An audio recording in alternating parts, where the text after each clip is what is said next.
الحمدللہ وحدہ والصلاة والسلام علی من لا نبی بعدہ اما بعد فاعوذ باللہ من الشیطان الرجیم بسم اللہ الرحمن الرحیم۔ السلام علیکم ناظرین، رمضان المبارک کی پرنور ساعتوں میں ناظرین کرام 8ویں روزے کی سحری کے لمحات میں پروگرام صدائے قرآن لے کر پبلک نیوز ٹی وی پر ڈاکٹر محمد طاہر مصطفیٰ آپ کی خدمت میں حاضر۔ ناظرین کرام 1445 ہجری ہے اور رمضان المبارک کا مہینہ ہے، اور کتنی حسین اور قبولیت کی گھڑیاں ہیں جس میں کہ public news T V channel پر ہماری سحری کی خصوصی ٹرانسمیشن ہے۔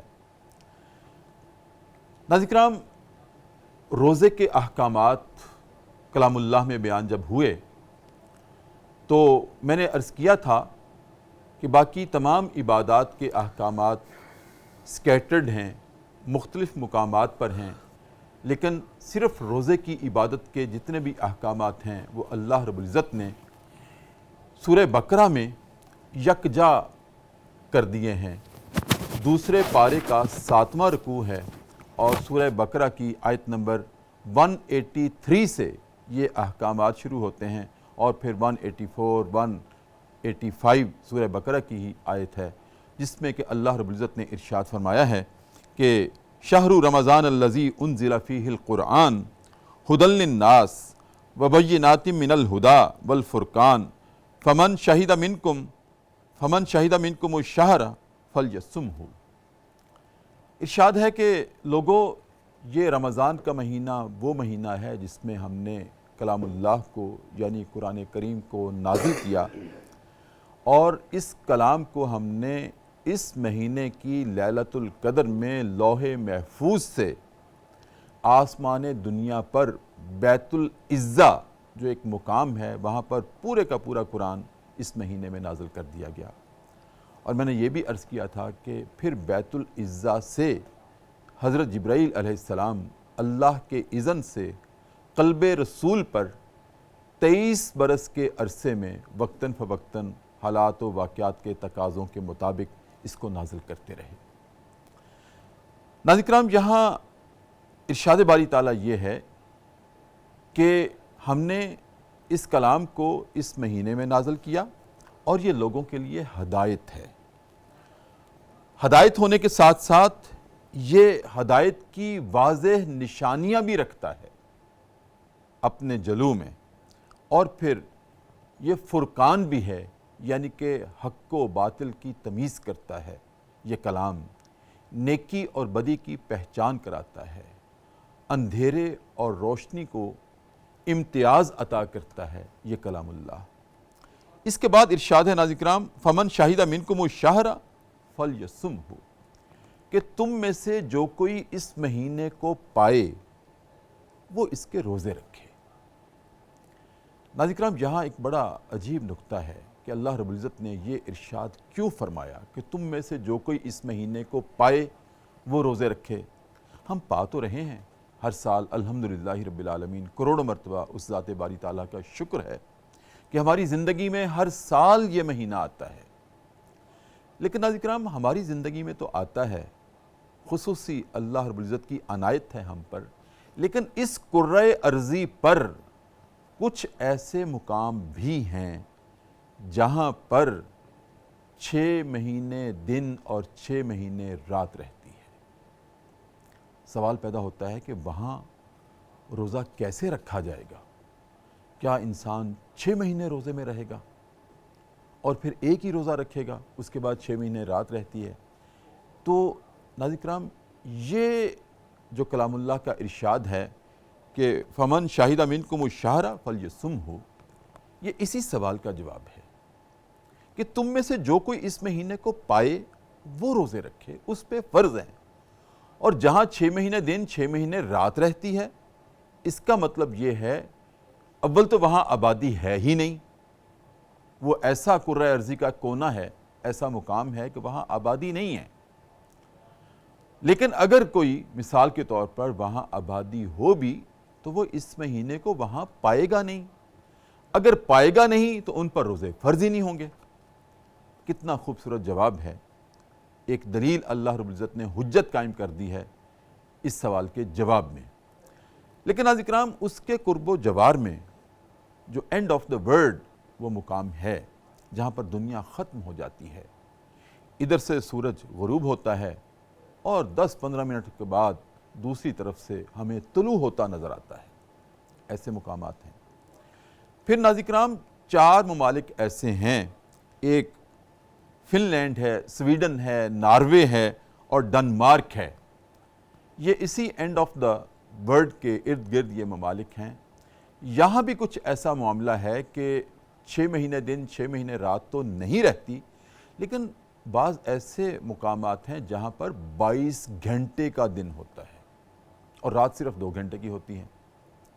اب وہاں بھی یہ صورت پیدا ہوتی ہے کہ کیا روزہ 22 گھنٹے کا رکھا جائے گا؟ ہاں، ایک تو صورت یہ ہے کہ 22 گھنٹے کا ہی رکھا جائے گا. بہرحال وہاں اس مہینے کا قیام تو آتا ہے. رات اگر چھوٹی ہے تو روزہ 22 گھنٹے کا ہی رکھنا ہوگا. بعض فقہا نے ناظرین کرام یہاں یہ بھی استدلال کیا ہے کہ اگر ڈسٹربنس ہے رات اور دن کے اوقات میں، تو جو قرب و جوار میں ممالک ہیں یا کرۂ ارضی پر جو مقامات ہیں وہاں پر ان کے چارٹ کو لے لیا جائے گا، ان کے کیلنڈر کو لے لیا جائے گا، ان کے نظام الاوقات کو لے لیا جائے گا اور اس کے مطابق پھر اللہ کے احکامات کی پیروی ہوگی اور اسی کے مطابق ہی نمازوں کا قیام ہوگا اور اسی کے مطابق ہی روزے کا قیام ہوگا. ناظرین کرام، یہ ایک ابتدائی گفتگو تھی قرآن کریم کے اس بیان کی روشنی میں کہ فمن شاہد منکم الشہر فلیصمہ، کہ روزہ انہی پر فرض ہے جو یہ مہینہ پاتے ہیں، آبزرو کرتے ہیں، مشاہدہ کرتے ہیں، یہ ان کے لیے فرض ہے. اور جہاں یہ مہینہ نہیں آتا قرۂ ارضی کے ایسے مقام پر، تو وہاں پھر روزہ ساقط ہو جاتا ہے. ناظرین کرام، بڑھتے ہیں اپنے پروگرام کی طرف، صدائے قرآن کی طرف. آج ہمارا سبق ہے قرآن کریم کا 7واں پارہ الحمدللہ رب العالمین، اور ناظرین کرام سورہ الانعام ہے اور آیت نمبر 46 سے لے کر 51 تک کے مضامین ہماری گفتگو کا آج موضوع ہوں گے. تو آئیے ناظرین کرام، سب سے پہلے ہم آج کے سبق کی تلاوت سماعت کرتے ہیں. سحر کی ان حسین اور پر نور گھڑیوں میں، قبولیت کی گھڑیوں میں کلام اللہ کی تلاوت سنتے ہیں امام حرمین شریفین قاری عبدالرحمن السدیس کی آواز میں. بسم اللہ الرحمن الرحیم. اے ہمارے حبیب، ان سے فرما دیں، کبھی تم نے یہ بھی سوچا ہے کہ اگر اللہ تمہاری بینائی اور سماعت تم سے چھین لے اور تمہارے دلوں پر مہر کر دے تو اللہ کے سوا کون ایسا الہ ہے جو یہ قوتیں تمہیں واپس دے سکتا ہو؟ دیکھو ہم کس طرح سے اپنی نشانیاں بار بار ان کے سامنے پیش کرتے ہیں، لیکن یہ کس طرح ان سے نظر چرائے جاتے ہیں. اے ہمارے حبیب، آپ فرمائیں، کبھی تم نے سوچا اگر اللہ کی طرف سے تم پر کوئی اعلانیہ یا بغیر اعلانیہ اچانک کوئی مصیبت آ جائے تو کیا ظالم لوگوں کے سوا کوئی اور ہلاک ہوگا؟ ہم جو رسول بھیجتے ہیں اسی لیے تو بھیجتے ہیں کہ وہ نیک کردار لوگوں کے لیے خوشخبری دینے والے ہوں اور بد کرداروں کو ڈرانے والے ہوں. پھر جو لوگ ان کی باتیں مان لیتے ہیں اور اپنے طرز عمل کی اصلاح کر لیتے ہیں، ان کے لیے کسی خوف اور رنج کا مقام نہیں ہوتا. اور جو ہماری آیات کو جھٹلاتے ہیں وہ اپنی بدعمالیوں کی سزا بھگت کر رہیں گے. اے ہمارے حبیب، ان سے فرمائیں، میں تمہیں یہ نہیں کہتا کہ میرے پاس اللہ کے خزانے ہیں، نہ میں غیب کا علم رکھتا ہوں اور نہ ہی یہ کہتا ہوں کہ میں فرشتہ ہوں. میں تو صرف اس وحی کی پیروی کرتا ہوں جو مجھ پر نازل کی جاتی ہے. پھر ان سے پوچھیں، کیا اندھا اور آنکھوں والا برابر ہو سکتے ہیں؟ کیا تم غور نہیں کرتے؟ اے ہمارے حبیب، آپ اس علم وحی کے ذریعے سے ان لوگوں کو نصیحت کریں جو اس بات کا خوف رکھتے ہیں کہ اپنے رب کے سامنے اس حال میں پیش کیے جائیں گے کہ وہاں اس کی ذات کے علاوہ کوئی حامی و مددگار نہیں ہوگا. یا کوئی اللہ کے اذن کے بغیر کوئی دوسرا ان کی سفارش کر سکے وہاں پر، یہ بھی نہیں ہوگا۔ اس طرح شاید کہ وہ درس لے کر، درس عبرت لے کر متقی بن جائیں۔ ناظرین کرام، یہ ہمارا آج سبق ہے۔ 8ویں روزے کی سحری کے اوقات ہیں۔ پبلک نیوز ٹی وی کے اوپر خصوصی سحری ٹرانسمیشن ہے۔ اور ناظرین کرام، آج کے سبق میں اگر ہم نبی کریم صلی اللہ علیہ وآلہ وسلم، جن کو مخاطب کر کے یہ کلام ارشاد فرمایا گیا ہے آج کے سبق کا، ناظرین کرام اگر نبی کریم صلی اللہ علیہ وسلم کی ہم زندگی کا ایک طائرانہ جائزہ لیں تو اللہ رب العزت نے ابتدا سے ہی، پیدائش سے ہی آپ کو نشانیوں سے نوازا تھا، معجزات سے نوازا تھا، کرم نوازیاں آپ پر کی تھیں، اور ایسی ایسی کرم نوازیاں آپ پر کیں کہ ناظرین کرام جو پوری دنیا میں اپنا ایک الگ مقام رکھتی ہیں، امتیاز رکھتی ہیں۔ سب سے پہلے تو ناظرین کرام اللہ رب العزت نے آپ کو یتیمی کی حالت میں پیدا کیا۔ اب کیوں یتیمی کی حالت میں پیدا کیا؟ آپ کی ولادت باسعادت سے پہلے ہی آپ کے والد گرامی حضرت عبداللہ اس دنیا فانی سے رفیق اعلیٰ کے پاس جا چکے تھے، اور اس کے بعد ناظرین کرام ہم دیکھتے ہیں کہ یتیمی کی حالت میں پیدا ہوئے، اور پھر آپ کے بیٹے طیب، طاہر، قاسم، ابراہیم، روایات میں 4 بیٹے بھی آتے ہیں، 3 بھی آتے ہیں، تینوں بیٹوں کو اللہ رب العزت نے شیر خارگی کے عالم میں ہی اپنے پاس واپس بلا لیا تھا۔ کیوں؟ اس لیے کہ اے نبی، آپ نے سہاروں پر افتخار نہیں کرنا۔ یہ باپ کا سہارا یا اولاد کا سہارا ایک بڑا قیمتی سہارا ہوا کرتا ہے، بڑا قوی سہارا ہوا کرتا ہے کسی کی ذات کے لیے، لیکن آپ کو ہم ان دنیاوی سہاروں سے محروم رکھ کر یقین دلانا چاہتے ہیں کہ آپ کے لیے سب سے بڑا سہارا اللہ کی ذات ہے، جس نے آپ کو نبی بنایا، جس نے آپ کو رسول بنایا، اور جس کے لیے یہ پوری کائنات ہم نے تخلیق کی اور سجائی۔ اے نبی، وہ آپ ہیں، تو آپ کو دنیاوی سہاروں کی کیا ضرورت ہے؟ پھر ناظرین کرام ہم دیکھتے ہیں کہ تمام دنیاوی سہاروں سے اللہ رب العزت نے آپ کو آزاد کر کے خود آپ کا سہارا ہونے کا یقین دلایا ہے۔ اور اس کے بعد ناظرین کرام ہم دیکھتے ہیں کہ جب نبی کریم صلی اللہ علیہ وآلہ وسلم پر وحی کا آغاز ہوتا ہے تو جبرائیل علیہ السلام جب یہ کلام اللہ آپ کے قلب اطہر پر نازل کرنے کی ابتدا کرتے ہیں، اور وہ ابتدا اور آغاز اس طرح سے ہوتا ہے کہ اقرأ بسم ربک الذی خلق، سورہ علق کی پہلی 5 آیات تھیں جو کہ غار حرا پر پہلی وحی کے موقع پر آپ پر نازل کی گئیں۔ جب حضرت جبرائیل علیہ السلام نے کہا، یہاں بھی ایک معجزہ رونما ہوتا ہے ناظرین کرام، وہ کیا کہ جب آپ سے کہا گیا کہ اقرأ بسم ربک الذی خلق، پڑھیے اپنے اس رب کے نام سے جس نے آپ کو پیدا کیا، تو اس سے ظاہر یہ ہوتا ہے، قرائن یہ بتاتے ہیں کہ کوئی لکھی ہوئی چیز آپ کے سامنے کلام اللہ کی آیات کی صورت میں رکھی گئی جس کو پڑھنے کے لیے کہا گیا، تو آپ کا جواب یہ تھا انا امی، میں امی ہوں۔ ایک روایت یہ ہے کہ آپ کا جواب یہ تھا ما انا بقاری، میں پڑھ نہیں سکتا۔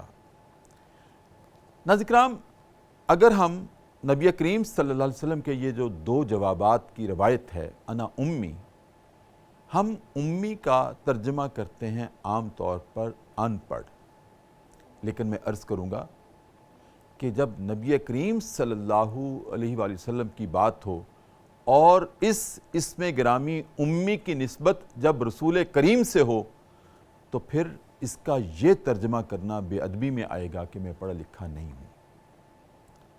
یہاں پر حرمت رسول میں، عزت رسول میں، عفت رسول میں فرق آ سکتا ہے، کیونکہ ان پڑھ ہونا کوئی قابل فخر بات نہیں ہوتی، لیکن یہاں قابل فخر بات ہونے لگی ہے کہ آپ کا یہ ارشاد کہ میں امی ہوں، اس کا ناظرین کرام ترجمہ ہم یہاں پر یہ کریں گے کہ میں باقاعدہ پڑھا لکھا نہیں ہوں۔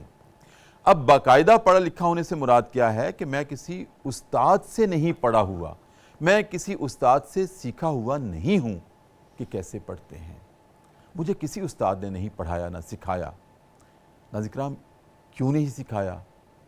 کہ اللہ رب العزت کی یہ منشا تھی کہ اگر کسی استاد سے آپ کو پڑھایا گیا ہوتا تو پھر نبوت و رسالت کا پہلا حق استاد کا ہونا تھا یا شاگرد کا ہونا تھا۔ تو اللہ نے اپنے اور آپ کے درمیان میں سے استاد کو بھی حذف کر دیا، اور خود اپنی ذات گرامی سے اللہ رب العزت نے آپ کے قلب اطہر پر اتنا علم کا نزول کر دیا، اتنا نزول کر دیا، اتنا نزول کر دیا کہ جتنا اللہ نے چاہا، اور پھر آپ امی نہیں رہے بلکہ آپ زمانے کے استاد بن گئے، آپ زمانے کے معلم بن گئے۔ پھر وہ رموز اس کائنات کے انفس و آفاق کے آپ کے قلب اطہر پر نازل کر دیے گئے کہ آپ پوری دنیا میں سب سے ممتاز ہو گئے، اور پھر ہمارا یقین ہو گیا، ہمارا ایمان ہو گیا کہ بعد از خدا بزرگ توئی۔ قصہ مختصر ناظرین کرام یہ مقدمہ ہے آج کے پروگرام کا۔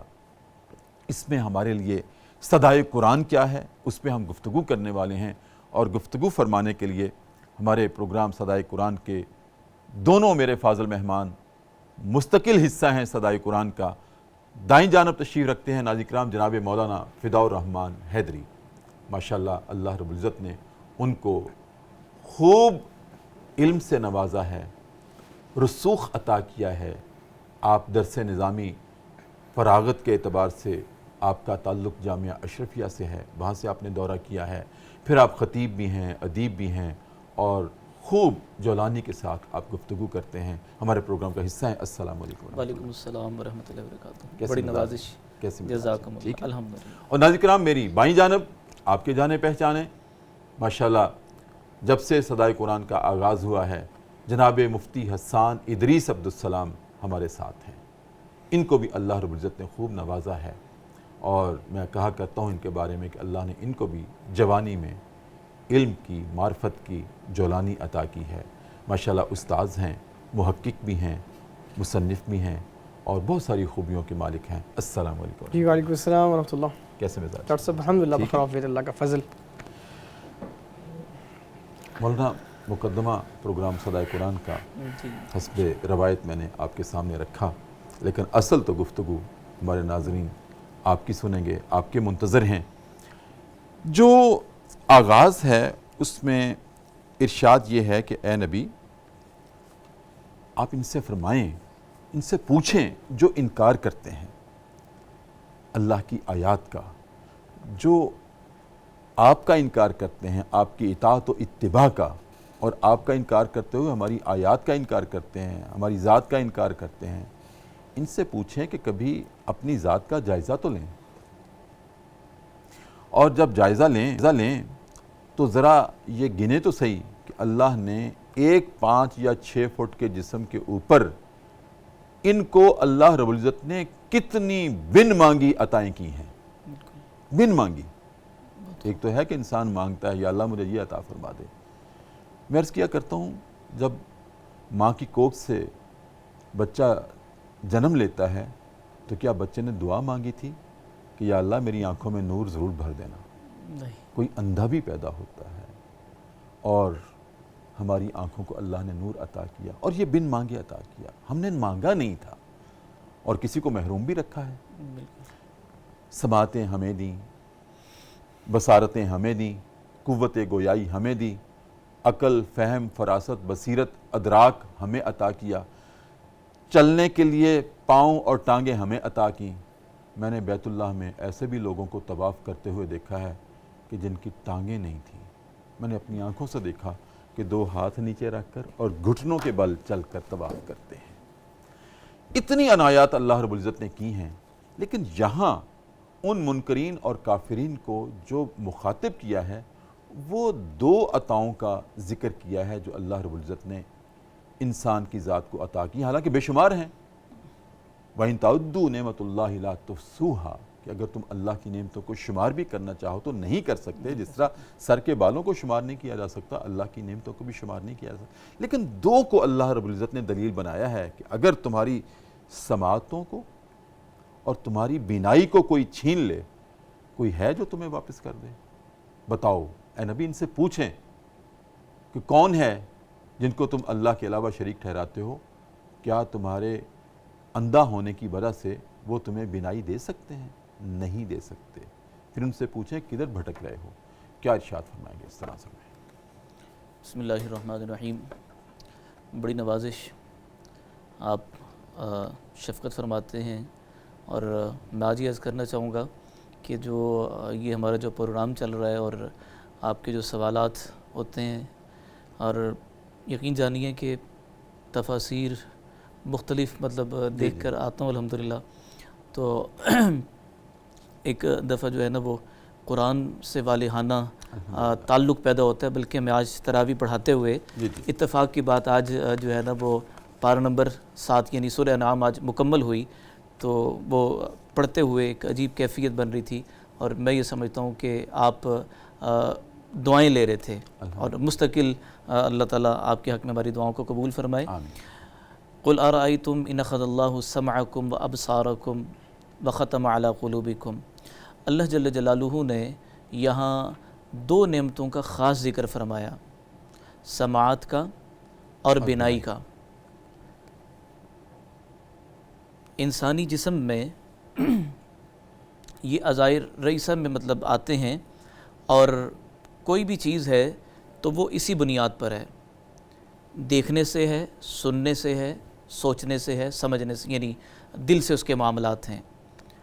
تو اللہ جل جلالہ نے ان دو کا ذکر کیا کہ دیکھو میں نے تمہیں نعمتیں دی ہوئی ہیں، اور یہ جو میں نے تمہیں آنکھیں دی ہیں، میں نے جو تمہیں کان سننے کے لیے دیے ہیں، اس کو میری چاہت، میری منشا کے مطابق استعمال کرو۔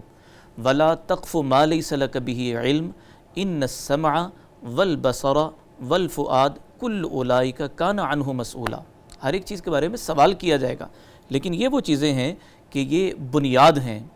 اور حدیث میں آتا ہے کہ ان فی الجسد مضغہ اذا صلحت صلح الجسد کلہ واذا فسدت فسد الجسد کلہ الا وہی القلب الا وہی القلب، کہ ایک انسانی جسم میں ایک لوتھڑا ہے، اگر وہ درست ہو جائے تو سارا جسم درست ہے، وہ خراب ہو گیا تو سارے کا سارا جسم خراب ہو گیا۔ اور وہ کیا ہے؟ الا وہی القلب الا وہی القلب، یعنی نبی پاک صلی اللہ علیہ وسلم نے دل کی طرف اشارہ کیا۔ اور آنکھوں کا اور یہ کانوں کا جو ذکر کیا، چونکہ اس دور میں وہ معاملہ ان کا اس طرح سے تھا کہ دیکھنے کے لیے ان کی جو سماعتیں تھیں وہ بھی درست نہیں تھی، جس کو سورہ اعراف میں یوں بیان کیا، لہم قلوب لا یفقہون بہا ولہم آذان لا یسمعون بہا ولہم اعین لا یبصرون بہا۔ دل ہیں لیکن سمجھتے نہیں ہیں، آنکھیں ہیں دیکھتی نہیں ہیں، اور کان ہیں کہ سنتے نہیں ہیں۔ ولا تکونوا کالذین قالوا سمعنا وہم لا یسمعون، وہ کہتے ہیں ہم نے سنا لیکن انہوں نے سنا نہیں ہوتا۔ واسمع غیر مسمع وراعنا لیم بالسنتہم وطعنا فی الدین، یعنی قرآن مجید میں اس آیت کو آگے مزید کھولا گیا ہے۔ اور استاد محترم جو آپ نے یہ فرمایا کہ دو چیزوں کا جو ذکر کیا گیا، تو اس سے ماقبل کی آیات میں اللہ تعالیٰ نے جو ہے وہ مختلف مطلب چیزوں سے سمجھانے کی کوشش کی اپنے بندوں کو۔ اللہ تعالیٰ نے مطلب اپنے پیغام کے اندر کہ اچانک عذاب ہے، جس کا آگے بھی ذکر آ رہا ہے اور ماقبل میں بھی آیا، تو یہ جو چیزیں ہیں یہ سمجھنے کی اس طور پر ہیں کہ ہمیں اپنے ان اعضاء کو درست استعمال کرنا ہوگا۔ رمضان المقدس چل رہا ہے، ہماری آنکھیں بھی درست دیکھیں، ہمارے کان درست سنیں، اور ہمارے دل وہ درست سمجھنے کی کوشش کریں۔ جی بالکل ٹھیک، آپ نے بہت خوبصورت آغاز کیا مولانا، آپ کی اجازت سے جی پروگرام صدائے قرآن میں۔ ناظرین کرام، بہت اہم مضمون ہے آج کہ اللہ رب العزت نے اتنی ہم پر نوازشات کی ہیں اگر ہم اپنی ذات کا جائزہ لیں، لیکن چیلنج کے طور پر، دلیل کے طور پر اللہ رب العزت نے صرف یہاں آج کے کلام میں قوت بصارت اور قوت سماعت کا تذکرہ کیا ہے کہ اگر کوئی تم سے یہ چھین لے تو کون تمہیں واپس دلا سکتا ہے یا دے سکتا ہے۔ ناظرین کرام، وقفہ ہے، رمضان المبارک کا مہینہ ہے، 8ویں روزے کی سحری کے اوقات ہیں، قبولیت کے لمحات ہیں، اور انہی قبولیت کے لمحات میں دربار رسالت چلتے ہیں اور اپنے نبی کریم صلی اللہ علیہ وسلم کی ذات اقدس پر والہانہ انداز میں درود کریم کا نذرانہ پیش کرتے ہیں اور واپس آتے ہیں۔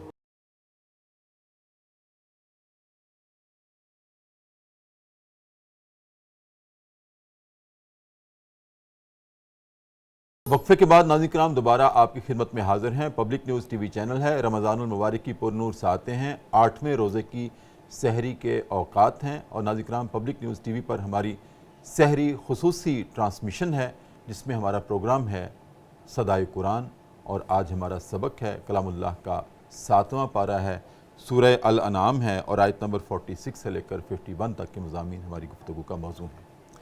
جناب مفتی حسان ادریس عبدالسلام، کیسے ہیں آپ؟ ٹھیک ہیں؟ الحمدللہ بخیر وافی اللہ کا فضل۔ مجھ صاحب آج کے سبق میں ایک تو ابتداً اگر آپ اسی تناظر میں جو میں نے مولانا سے کچھ عرض کیا تھا آپ کچھ ارشاد فرمانا چاہیں وہ بھی ارشاد فرمائیں، اور آج کے سبق میں آگے ارشاد یہ ہے کہ اگر ہم ان کافرین کے اوپر، مشرکین کے اوپر کوئی اعلانیہ یا غیر اعلانیہ عذاب لے آئیں تو ظالموں کے علاوہ کون ہلاک ہو سکتا ہے؟ یقیناً ظالم ہی ہلاک ہوں گے۔ بے شک اللہ نے اس سوال میں جواب بھی عطا کر دیا ہے۔ جی زبردست۔ لیکن اب ہمارے سمجھنے کے لیے، ناظرین کے سمجھنے کے لیے میں عرض یہ کرنا چاہتا ہوں آپ کے سامنے کہ دو بڑے اہم الفاظ استعمال ہوئے ہیں، اعلانیہ اور غیر اعلانیہ، اور اس کا مشاہدہ ہم بھی کرتے ہیں، اپنی زندگی میں بھی کرتے ہیں۔ بعض اللہ کی نعمتیں آنن فانن ہم نے سوچا بھی نہیں ہوتا ہمیں میسر ہو جاتی ہیں، اور بعض ایسے مصائب و آلام جن کا ہم نے سوچا بھی نہیں ہوتا وہ بھی ہماری آنکھوں کے سامنے ہماری زندگی میں آ جاتے ہیں۔ تو یہ اعلانیہ اور غیر اعلانیہ جو عذاب ان قوموں پہ آتے رہے اور پھر آج جن کا مشاہدہ ہم بھی کرتے ہیں، میں چاہتا ہوں اس کے بارے میں ہمارے ناظرین کی کچھ رہنمائی فرمائیں۔ جی سب سے پہلے ڈاکٹر صاحب آپ کا بہت شکریہ، آپ کی پوری ٹیم کا شکریہ، اور آپ کے پروڈیوسر صاحب کا شکریہ جنہوں نے خوبصورت صدائے قرآن کا جو سلسلہ جو رمضان سے پہلے شروع ہوا، سورہ الحمد سے شروع ہوا، اور چلتے چلتے آج ہم سورہ الانعام میں پہنچ چکے ہیں، اور ہم اس پر جتنا اللہ کا شکر ادا کریں ڈاکٹر صاحب، جتنا شکر ادا کریں کم ہے۔ اس وقت ہم سحری کے ٹائم موجود ہیں، اور اللہ تعالیٰ ہمیں اس حدیث مبارکہ کا مصداق بنایا ہوا یستغفرون بالاسحار، جو کہ سحری کے ٹائم جو ہے وہ استغفار کرتے ہیں۔ یعنی ایک حدیث میں ایک الفاظ ہیں کہ اللہ کو 3 قسم کے لوگ بہت محبوب ہیں، جو سحری کے ٹائم استغفار کرنے والے ہوں، جن کی دوستی محبت اللہ کے لیے ہو، اور تیسرے وہ جو مسجدوں کو آباد کرنے والے ہوں۔ اللہم اجعلنا منہم۔ ڈاکٹر صاحب بہت خوبصورت مقدمہ آپ نے بیان فرمایا، بہت خوبصورت طریقے سے مفتی صاحب نے گفتگو کو آسان فرمایا۔ میں چند اس پہ جو ہے وہ گفتگو کر کے پھر ہم آگے سوال کی طرف چلیں گے۔ اللہ تعالیٰ نے یہاں پر ایک سوال اٹھایا، سوال اٹھانے کے بعد پھر اللہ تعالیٰ نے جو ہے نا وہ جواب یہ دیا کہ اللہ تعالیٰ اگر تم سے کوئی نعمت چھین لے تو کون ہے جو اللہ تعالیٰ کے علاوہ عطا کر سکے؟ ان نعمتوں کا تذکرہ کیا، ان نعمتوں کا تذکرہ کیا، 2 بڑی نعمتوں کا، چھوٹی کی نعمتوں کا جن کا مفتی صاحب نے اشارہ کیا، یہ نعمت رئیسہ ہیں، ٹھیک ہے نا۔ اسی طرح اگر ہم دیکھیں نا ان نعمتوں کے حوالے سے تو قرآن کی انہوں نے ماشاءاللہ قرآن کی بہت خوبصورت آیت کوٹ کی ہے کہ اللہ تعالیٰ اس کے حوالے سے پوچھے گا، لیکن ایک مطالبہ دنیا میں بھی ہے، جیسے کہ اللہ تعالیٰ نے ایک آیت میں فرمایا قُلْ هُوَ الَّذِي أَنشَأَكُمْ وَجَعَلَ لَكُمُ السَّمْعَ وَالْأَبْصَارَ وَالْأَفْئِدَةَ قَلِيلًا مَا تَشْكُرُونَ۔ اللہ تعالیٰ جب یہ نعمتیں دیتا ہے تو اس کا تقاضا ہے کہ شکر ادا کیا جائے۔ دیکھیں اللہ تعالیٰ فرمانا یہ چاہ رہے ہیں کہ ہم یہ سبب بلا سبب بھی چھین سکتے ہیں۔ اگر اللہ تعالیٰ چھین لے، بیٹھے بیٹھائے لوگ پاگل ہو جاتے ہیں، بیٹھے بیٹھائے لوگوں کی جو ہے وہ جو دیکھنے کی صلاحیت ہے وہ ختم ہو جاتی ہے، لوگ اربوں روپیہ دے کر، لاکھوں روپیہ دے کر یہ خرید نہیں سکتے۔ بالکل ٹھیک، یہ اللہ کی نعمتیں نہیں ہیں۔ اللہ کہتا ہے اس سے وہ دیکھ جو میں چاہتا ہوں، اپنے کان سے وہ سن جو میں چاہتا ہوں، اپنے زبان کے بول وہ بول جو میں چاہتا ہوں۔ اور ایک مولانا صاحب ہیں، وہ ماشاءاللہ انہوں نے کوئی MBBS بھی کیا، وہ ان کی تحقیق ہے، وہ فرماتے ہیں کہ جو آنکھ ہے نا اس کے پیچھے 1000 بلب لگے ہوئے ہیں، 1000 بلب لگے ہوئے ہیں۔ یہ آنکھ یہ نہیں ہے، یہ آنکھ پیچھے ہے، یہ ظاہری آنکھ نظر آتی ہے نا، اس کے پیچھے بھی نور ہے، اور ہم پورا میکانزم ہے۔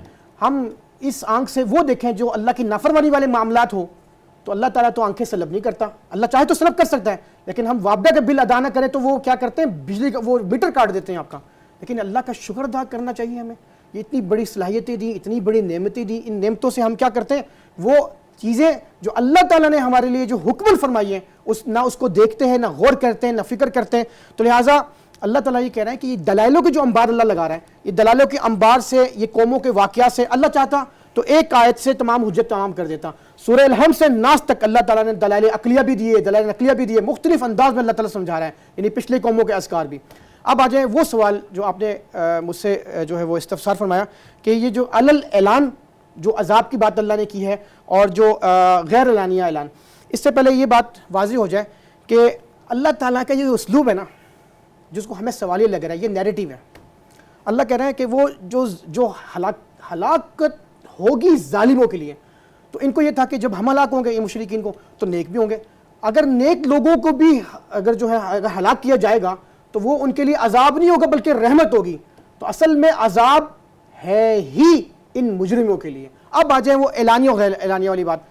یہ اعلانیہ غیر اعلانیہ سے کیا مراد ہے؟ ایک وہ جو یہ عذاب مانگ رہے ہیں, جب یہ الٹیمیٹم مانگ رہے ہیں تو اللہ کی طرف سے عذاب اگر آ گیا تو اللہ کے علاوہ کوئی نہیں بچا سکتا. اعلان سے مراد یہ ہے کہ فوراً, اور غیر اعلانیہ اعلان یہ ہے اچانک, یعنی ایک ہے ڈنکے کی چوٹ پر اور ایک ہے جو ہے وہ بالکل کبھی بھی آ جائے. تو یہ ان سے یہ دو چیزیں اس سے مراد ہیں. آج ہم اس کا مشاہدہ کیسے کر سکتے ہیں کہ اعلانیہ اور غیر اعلانیہ؟ دیکھیں بعض اوقات ہم ایسا فیل کرتے ہیں کہ ہم بیٹھے ہوتے ہیں تو ہمارا کوئی دوست آ جاتا ہے, اللہ کی طرف سے کوئی ایسی جو ہے وہ تحفہ کوئی سوغات لے آتا ہے کہ ہم سوچ بھی نہیں سکتے کہ یہ اللہ کی رحمت ہم پر آ گئی. وہ تو رحمت ہے نا. جی جی. عذاب کی بات کر رہا ہوں, مصائب کی بات کر رہا ہوں, آلام کی بات کر رہا ہوں. کیا اس سے یہ مراد ہے کہ ایک بیماری ہمارے اپنے وجہ سے آتی ہے؟ بالکل ایسا ہی ہے, جس کو ہم اعلانیہ کہہ لیں کہ ہم نے خود اسباب اختیار کیے ہیں اس بیماری کے, وہ غیر اعلانیہ نہیں ہے, اعلانیہ ہے, بلکہ اس کا صدور ہم اپنے ہاتھوں سے خود کرتے ہیں. بالکل ایسے کسب کے ذریعے سے ہوتا ہے وہ. جی, کہ کوئی ایسی مصیبت جس میں ہم خود شکار ہونا چاہتے ہیں اور خود شکار ہوتے ہیں, جان بوجھ کر سوچنے سمجھنے کی صلاحیت کو بروئے کار لانے کے ساتھ ہم خود دعوت دیتے ہیں عذاب کو یا مصیبتوں کو, آلام کو. تو میں سمجھتا ہوں کہ وہ مصائب جن کے اسباب کو ہم خود اختیار کرتے ہیں وہ اعلانیہ ہیں کہ اب پھر اس کا مزہ چکھو, تم نے خود ہی یہ راستہ اختیار کیا تھا. اور ایک غیر اعلانیہ وہ عذاب ہوتے ہیں کہ انسان سو رہا ہوتا ہے, اچانک زلزلہ آ جاتا ہے, زلزلہ یکا یک, پتہ نہیں یہ بیماری آ جائے, بیماری آ جاتی ہے, زلزلہ آ جاتا ہے, یا کوئی اور سماوی آفت آ جاتی ہے, یا ہمارے اس نفس کے اندر سے, اس جسم کے اندر سے اچانک کوئی ایسی بیماری پھوٹ پڑتی ہے جس کا ہم وہم و گمان بھی نہیں رکھتے تھے, اور وہ آ جاتی ہے. تو میں سمجھتا ہوں کہ یہ غیر اعلانیہ ہے. انسان سویا ہوا ہوتا ہے اور یکدم دیکھتا ہے کہ عذاب نازل ہو رہا ہے. بالکل ایسے ہی سونامی آ جائے, آپ کا جو ہے آرام سے بیٹھے ہوں, آپ سمجھیں رحمت کی بارش ہو رہی ہے, وہ رحمت کی زحمت بن جائے, وہ پانی گھروں میں داخل ہو جائے, آپ کا وہ جو ہے وہ سیلاب بن جائے, تو یہ یک ہوتا ہے, پتہ بھی نہیں چلتا. جی, تو اس کا مشاہدہ ایک تو تاریخ کے اوراق ہمیں دیتے ہیں, بالکل ایسا ہی ہے, اور آج ہماری زندگیاں بھی حالات حاضرہ دیتی ہیں. تو لہٰذا اللہ سے ہر آن معافی مانگتے رہنا چاہیے اور اس سے پناہ مانگتے رہنا چاہیے کہ الہ العالمین ہمیں اس طرح کے عذابوں سے محفوظ رکھے. آمین. ناظرین کرام, ایک وقفہ ہے, دوبارہ پروگرام ران میں 8ویں روزے کی سحری کے لمحات ہیں, قبولیت کی گھڑیاں ہیں, اور انہی قبولیت کی گھڑیوں میں ہم وقفہ لیتے ہوئے دربار رسالت چلتے ہیں اور اپنے نبی کریم صلی اللہ علیہ وسلم کی ذات اقدس پر والہانہ انداز میں درود کریم کا نذرانہ پیش کر کے واپس آتے ہیں.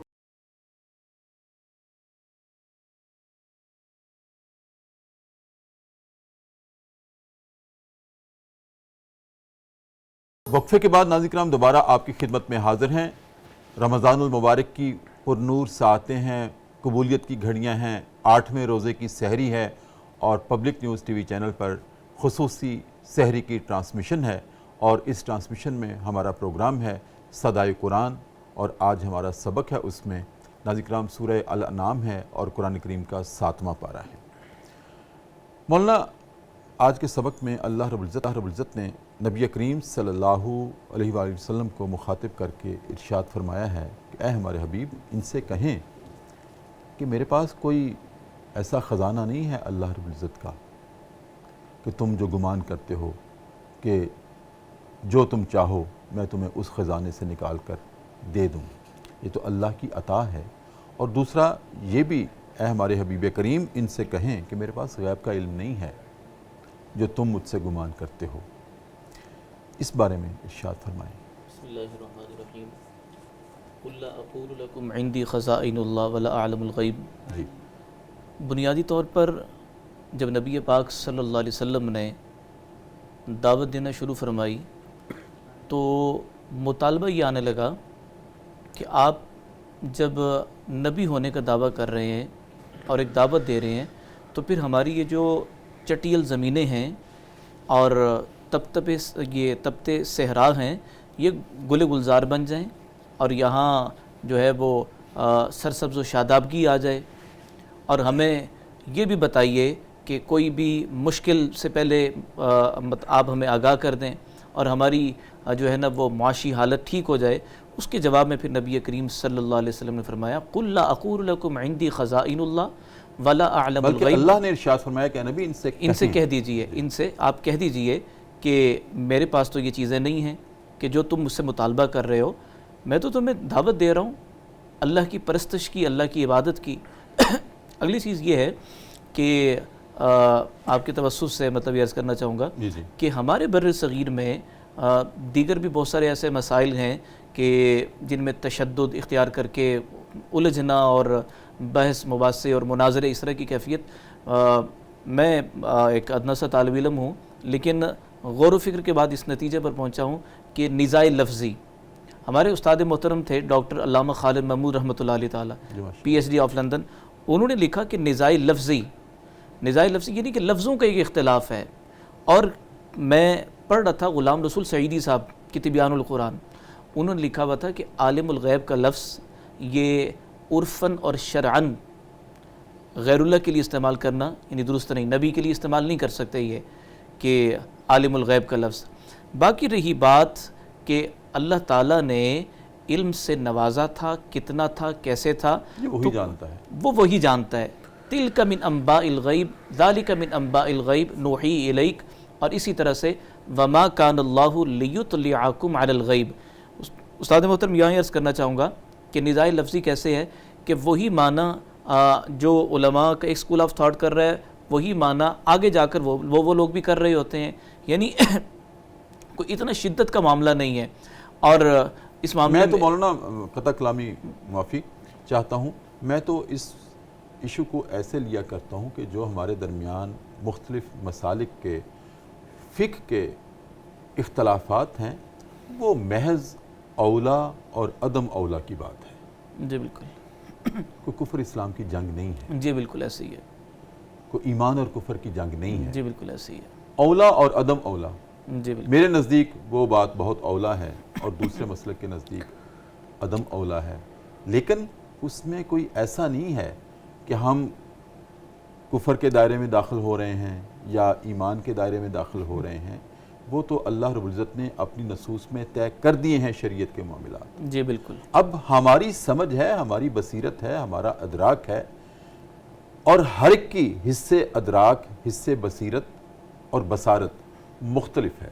جی بالکل. سوچنے سمجھنے کے زاویے مختلف ہیں اور ان زاویوں سے کبھی ہم ادھر ہو جاتے ہیں کبھی ادھر ہو جاتے ہیں، لیکن راستہ الٹیمیٹ وہ اللہ کی رضا کا ہے، اللہ کی شریعت کا ہے. میرے سمجھنے میں فرق ہو سکتا ہے جی بالکل. لیکن جو اللہ نے میرے لیے طے کر دیا ہے راستہ اس میں کوئی امتیاز اور فرق نہیں. جی بالکل. آپ بھی اسی انداز میں لے رہے ہیں کہ یہ لفظی اختلاف ہے، کہیں اولا ہے کہیں عدم اولا کی بات ہے. تو مولانا آگے بڑھتے ہیں. یہاں ارشاد یہ بھی ہے کہ لوگوں سن لو، آنکھوں والا اور بغیر آنکھوں والا یعنی کہ بینا اور نابینا برابر نہیں ہو سکتے. بس پروگرام کے آخری لمحات ہیں، 30 سیکنڈ. ایسے ہے کہ جو رسول اللہ صلی اللہ علیہ وسلم کی اتباع کر لے گا وہ بینا ہے، جو رسول اللہ صلی اللہ علیہ وسلم کی اطاعت اور فرما برداری نہیں کرے گا قرآن نے یہ لفظ استعمال کیا، وہ اندھا ہے. وہ اندھا ہے. وہ اندھا ہے. جی بالکل ٹھیک ہے. جزاکم اللہ. بہت شکریہ مولانا آپ کی آمد کا، اور جناب مفتی حسان ادریس صاحب آپ کی آمد کا بہت شکریہ. ناظرین کرام، اسی کے ساتھ جیسے جیسے سحر کی گھڑیاں اپنے اختتام کو پہنچ رہی ہیں، اسی کے ساتھ ہمارا پروگرام صدائے قرآن بھی رمضان المبارک کی خصوصی ٹرانسمیشن میں اپنے اختتام کو پہنچ رہا ہے. اپنے میزبان ڈاکٹر محمد طاہر مصطفیٰ کو اجازت دیجیے، لیکن ناظرین کرام ابھی ہم ایک کلام سنیں گے اور وہ کلام پیش کریں گے جناب محمد امجد ڈھونڈا۔ ڈھونڈا ان کے نام کا حصہ ہے اور ہماری کوشش تھی ان کو ڈھونڈنے کی، ہم نے ڈھونڈا ہے اور ان کا نام بھی ڈھونڈا ہے، اور بہت خوبصورت کلام پیش کریں گے، گزر ہو جائے میرا بھی اگر طیبہ کی گلیوں میں۔ ناظرین کرام اسی کے ساتھ اجازت دیجیے، کل انشاءاللہ اگلے سبق کے ساتھ آپ کی خدمت میں انہی پر نور ساعتوں میں حاضر خدمت ہوں گے، تب تک کے لیے اجازت، اللہ حافظ۔ گزر ہو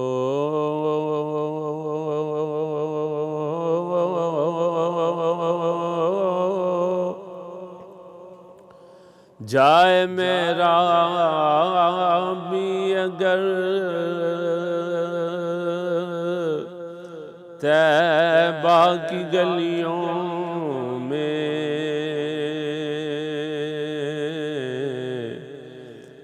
ساری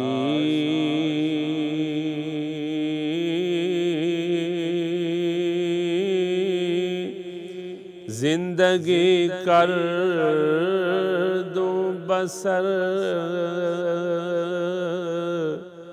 طیبہ کی گلیوں میں۔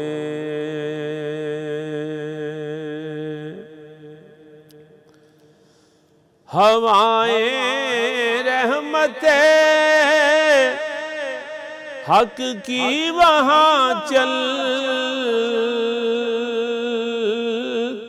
ہیں روز و شب،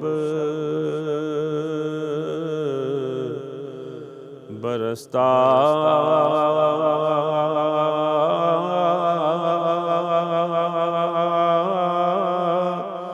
نور ہے شام و سحر طیبہ کی گلیوں میں، برستا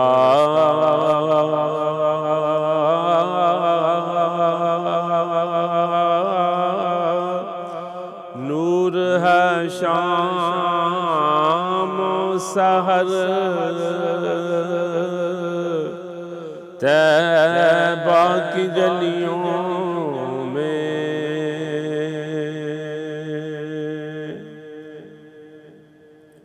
جدھر دیکھی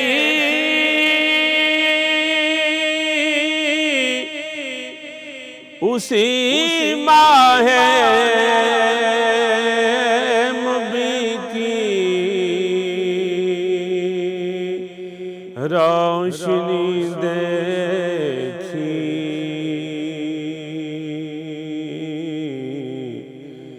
جمال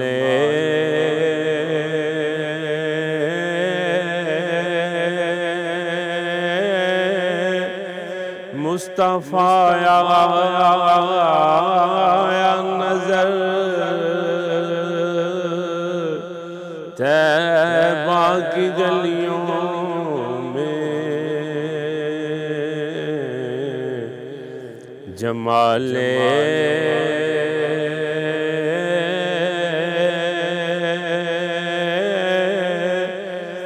مصطفیٰ یا نظر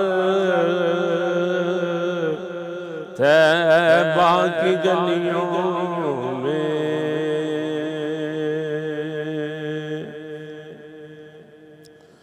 محمد مصطفیٰ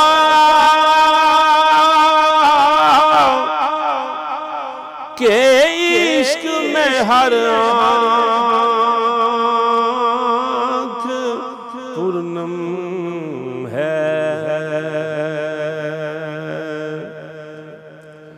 محمد مصطفیٰ کے عشق میں ہر آنکھ پرنم ہے، یہ دیکھا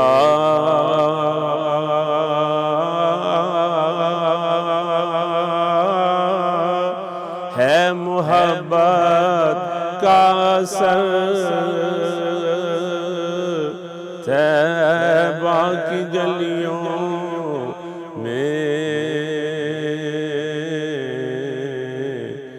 یہ دیکھا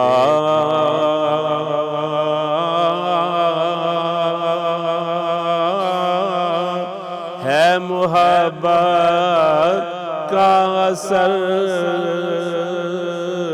طیبہ کی گلیوں میں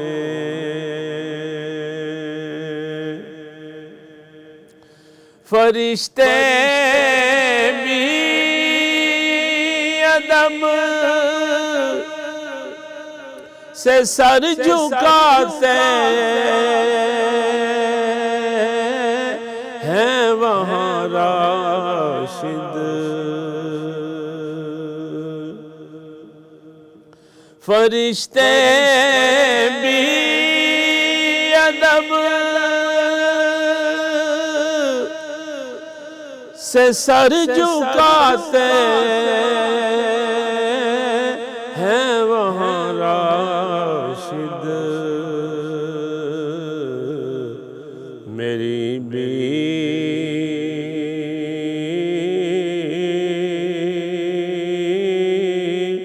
کیوں نہ جھک جائے نظر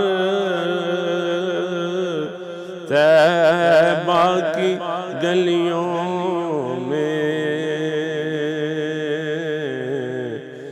میری بھی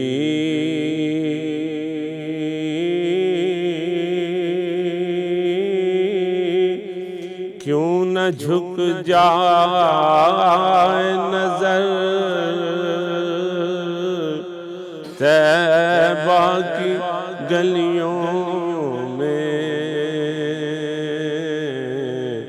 میں ساری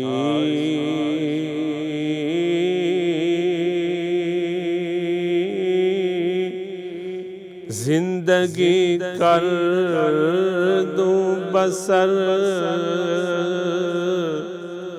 طیبہ کی گلیوں میں